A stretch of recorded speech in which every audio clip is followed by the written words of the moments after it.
In today's video, I'm going to teach you how to create a customer group in QuickBooks Online if you want a simple way to organize your customers. Using customer types is a great option. This feature helps you group similar customers together so your records are easier to manage and review later. Let's walk through the process from start to finish. First, sign into your QuickBooks Online account.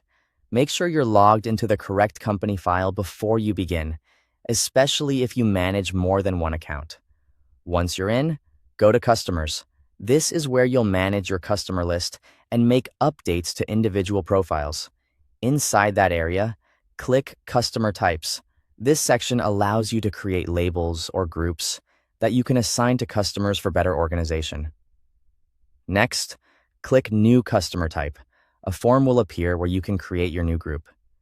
Enter a name for the customer group, which in QuickBooks is called a customer type.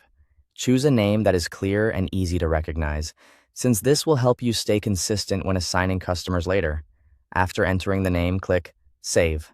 At this point, the new customer type has been created and is now available to use. Now open the customer you want to assign to that group. This will take you into the individual customer profile, where you can edit their details.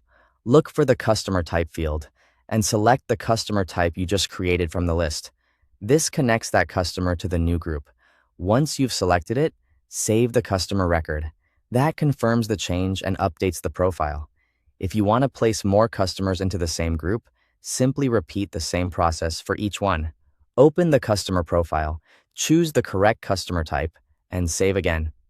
Taking a few extra moments to apply the same customer type consistently can make your customer list much easier to sort and manage over time.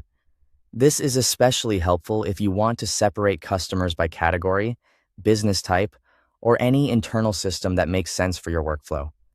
Just remember that the key to keeping things organized is using clear naming and applying the customer type consistently across your records. And that's all it takes to create a customer group in QuickBooks Online and assign customers to it. Thanks for watching.